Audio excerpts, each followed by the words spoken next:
Sejam bem-vindos ao podcast Educação. Eu sou a Emily. Eu sou a Thaísa.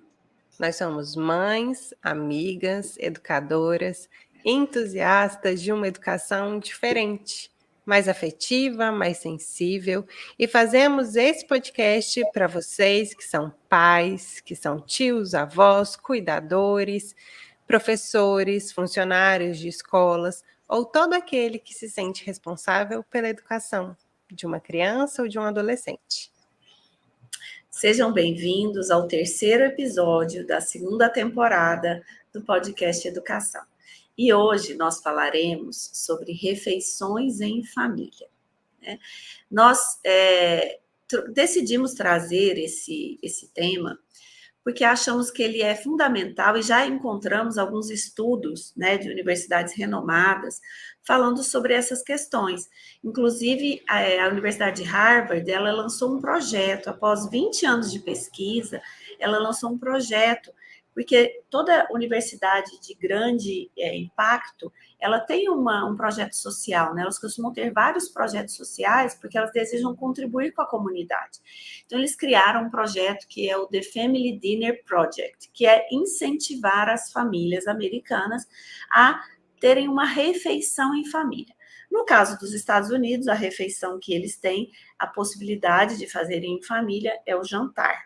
Então, por isso o nome The Family Dinner Project, para incentivar que as famílias tenham essa conexão no momento da refeição. Porque sabemos da correria do dia a dia, sabemos da diferença de horário, entre crianças, adolescentes e adultos, principalmente os adolescentes que acabam tendo um horário mais diferenciado de escola do que das crianças. Então, nós temos uma diversidade muito grande, desde muito pequeno.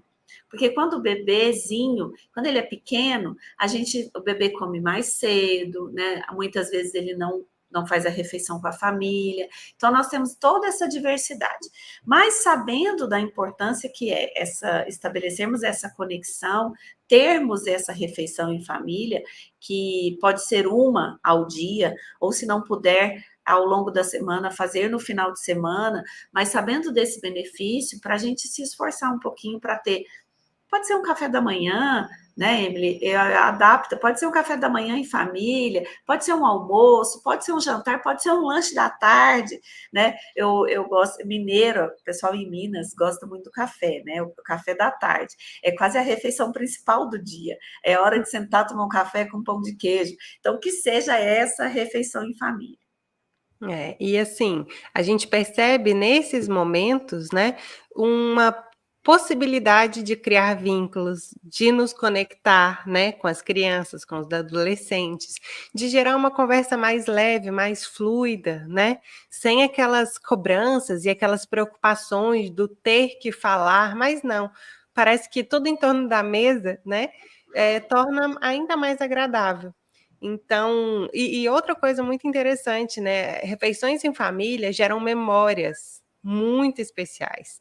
Então, a comida, ela traz isso, essas memórias afetivas com base no sensorial. E às vezes não é só da comida em si, porque todo mundo pensa nisso, comida da avó, comida da tia, comida da mãe, mas é muito sobre o momento de estar juntos, saboreando aqueles pratos que são gostosos, que todo mundo gosta, mas é muito mais sobre o momento. E acabei de lembrar aqui que eu acho uma graça, que meus cunhados, o meu esposo e meus cunhados, eles viviam falando sobre uma comida que minha sogra fazia. E assim, minha sogra cozinhava quando eles eram menores e conforme eles foram crescendo, ela quase não cozinhava mais. E eles falavam do tal do estrogonofe e da lasanha da mãe. Falei, gente, tem 10 anos que eu tô junto e eu acho que eu vi a minha sogra cozinhar, 2 vezes, 3 vezes isso. Exagerei, sogra, mas assim, umas 5. E isso para eles é uma memória, é a melhor lasanha da vida, sabe? Uhum. Só que não é só a lasanha. Tá, a lasanha é boa, é ótima, mas não é isso, é muito mais que isso, É sobre aqueles momentos deles, crianças ou adolescentes, em volta da mesa, em família, com a mãe, com o pai, com as memórias, de ver a mãe ali cozinhando para eles. Então, assim, o estar em família em refeições vai muito além dessa questão simplesmente da alimentação, né? Então, é Exato. muito legal. E a gente sabe que às vezes não é tão prazeroso naquele momento, porque com criança pequena, né? Às vezes eles dão birra na hora do almoço, aí tem confusão para sentar, e aí, não, eu não gosto dessa comida, e eu não sei o quê. Então, assim, muitas vezes pode não ser prazeroso, mas é um momento em que nós estamos juntos, que nós estamos ali criando memórias. E que vai passar, gente. Essa fase da birra vai passar, essa fase da criança, essa restrição alimentar vai passar. A gente não pode desanimar e deixar de fazer as refeições em família, porque eu vejo muitas famílias que evitam esse momento.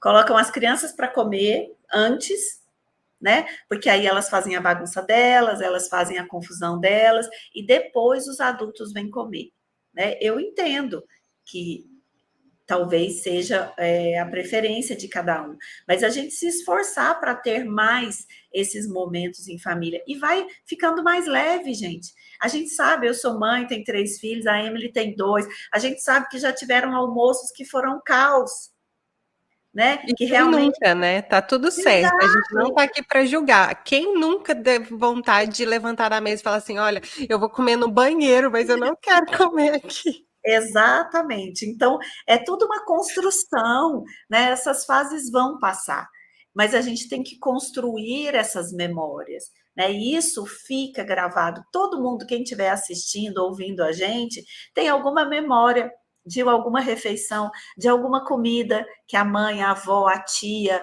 ou alguém já fez na sua casa. Todo mundo tem essas memórias afetivas, né? E nós buscarmos construir isso mais com os nossos filhos e estarmos atentos a isso, porque aí a gente vem num assunto que a gente já falou aqui na primeira temporada sobre os eletrônicos e o quanto eles são prejudiciais nesse momento da refeição em família, né? Seja uma televisão ligada, porque ainda tem famílias que têm esse hábito, né? Quando eu era menina, eu lembro que muitas famílias almoçavam assistindo jornal. Ligava a televisão no noticiário, né, naquele jornal do almoço, e ficavam ali fazendo a refeição, assistindo o noticiário. Hoje em dia, gente, pelo menos, eu não assisto noticiário nunca, que dirá no horário do almoço, né? Porque os Da noticiários indigestão. da indigestão, que é só notícia ruim. Então, assim, mas é tablet, é celular.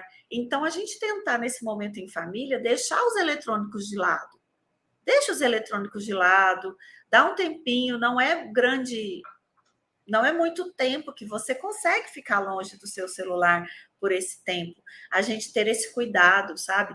Aqui em casa a gente estabeleceu uma regra que não pode eletrônico na mesa, no almoço, por exemplo, na refeição, não pode eletrônico na mesa. Então as crianças sabem disso e a gente tem que cumprir. Aí a gente tem que se esforçar. Aí, às vezes, eu esqueço, meu marido esquece, pega o telefone, preciso mandar uma mensagem. Pega o telefone, aí eles lembram. Falo, olha, não, eles lembram. Fala, mamãe, papai não pode celular na mesa. Então, assim, regra é um combinado. Se a gente combinou isso, que a gente procure tentar cumprir isso, porque nós estamos sendo exemplo. Se a gente cria um combinado e nem a gente cumpre, a gente não tem como exigir que eles cumpram. Né. E ainda tem esse aspecto da atenção plena, né, para comer. Então já tem também diversos, estudos, pesquisas, livros lançados voltados para essa questão na alimentação, né, nutricionistas estudaram sobre isso, entendendo que quando a gente desvia a atenção para esse tipo, né, de situação que nos tira ali da proposta do comer, a gente também perde muito, né. Então, estar com esses elementos que nos distraem, né? Telas, eletrônicos, notificações. No final, você nem lembra o que você comeu, qual que é o gosto que aquilo tinha. Exato, a gente distrai, você não lembra, às vezes você não lembra o que foi que você comeu mesmo, né? Exatamente. Agora a E aí criança que você está passou pela comida. Isso, agora a criança que está descobrindo os sabores, está descobrindo o alimento, está no processo de introdução alimentar, está naquele processo de restrição alimentar, a gente colocar um tablet para que ela coma, uma televisão para que ela coma, para a gente facilitar, isso a gente não está sendo benéfico com a criança. Falar, mas pelo menos ela comeu. Mas que jeito que ela comeu? Ela não sentiu o gosto do alimento, ela não sabe nem o que ela comeu. Então, assim, a longo prazo, isso pode gerar uma dificuldade alimentar nessa criança, né? Porque ela sempre foi alimentada sem perceber o que ela estava comendo. Ela estava comendo ali no automático, porque ela estava mais vidrada no desenho. Então, se a gente entende que a refeição em família é um momento de conexão, essa conexão entre pessoas não combina com eletrônicos. Porque o eletrônico faz a gente conectar com o quê? Com ele. O celular faz a gente conectar com o celular. Então, quando a gente conecta com o celular, a gente desconecta das outras pessoas que estão ali à mesa. E hoje em dia, o que é muito comum, a gente chegar num restaurante, por exemplo, e tá o pai no celular, a mãe no celular, e a criança, cada uma no seu tablet. Porque aí vai sair, não, no restaurante eu preciso do tablet, porque senão eu não consigo almoçar se não tiver o tablet. Sabe? Então, a gente, eu acho, é refletir e deixar de normalizar isso. Pensar assim, não, é normal. Você chega no restaurante, está todo mundo com celular, as crianças, todo mundo com tablet. Gente, não é normal. A gente tem que começar a refletir sobre as ações, sobre o que a gente faz todos os dias, né? Para que lá na frente a gente não até se arrependa um pouco de algumas atitudes que a gente. Eu assisti um podcast com um psicólogo essa semana, e era bem sobre eletrônicos, e ele falando, gente, isso que eu falo aqui para vocês, eu também bebo desse veneno, porque eu também dou eletrônico para os meus filhos, não estou falando assim que, porque é um absurdo o eletrônico e que eu não faço, né? Mas é para a gente começar a refletir, sobre a influência dos eletrônicos nas nossas vidas. E principalmente nesse momento da refeição, que é o que a gente está falando hoje, né? Nós já abordamos outros assuntos em outros podcasts, mas hoje, especificamente, nesse momento da refeição em família. E sabe que é interessante? Uma reflexão que nós estamos tendo aqui. No Brasil, quase todo restaurante, do menorzinho, mais simples ao maior, em geral, tem algum lugar para as crianças, né? Tem uma brinquedoteca, algo assim. E eu, particularmente, achava o máximo. E aqui não tem. Não tem. Não tem nada para criança. E você olha, e as crianças estão fazendo o quê? As crianças estão comendo e conversando com os adultos no restaurante. Porque aqui também tem uma tradição e uma cultura muito forte sobre estar na mesa em família, né? Uma conhecida portuguesa falou assim, Emily, nós portugueses vivemos em torno da mesa. A mesa é o lugar mais importante da nossa casa. Então, assim, eles são muito disso. Então, as primeiras vezes que a gente foi num restaurante, eu achei estranho aquilo, né? Tipo, como assim não tem brinquedoteca?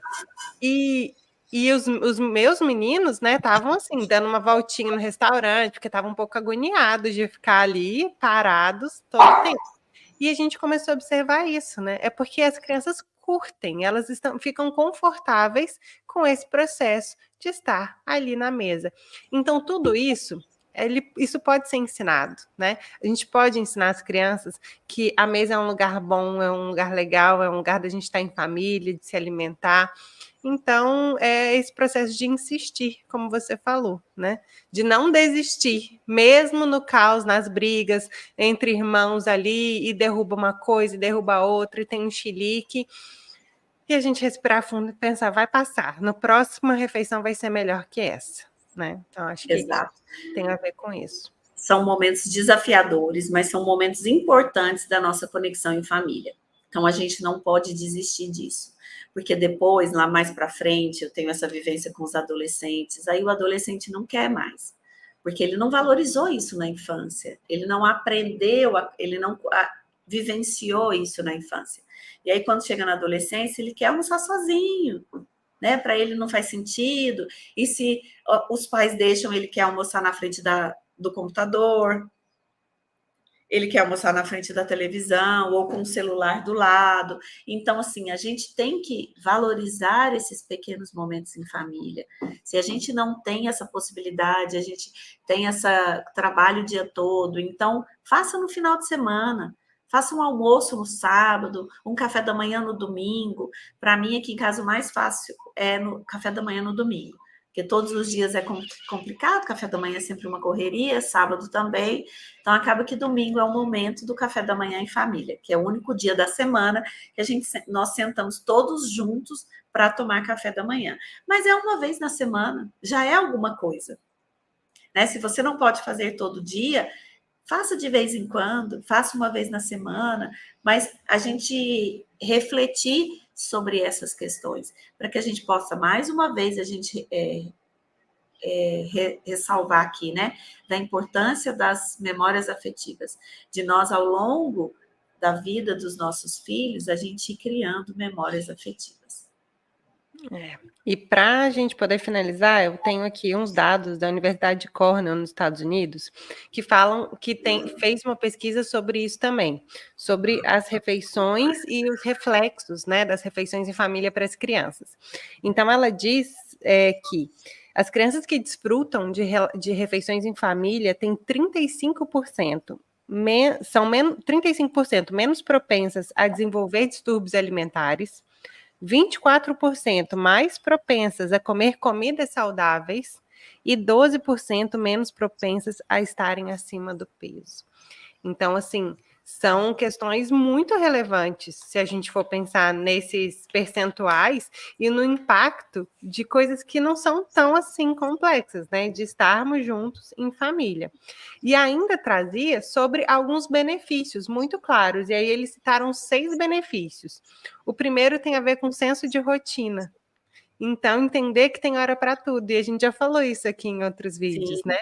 E que esse senso de rotina traz segurança e pertencimento. Então, esse entendimento, né? E a gente já falou sobre isso com as crianças menorzinhas. A criança saber o que vem depois, então, até essa questão simples, ó. Depois do almoço, às vezes tem sobremesa. Depois do almoço, eu faço tal atividade.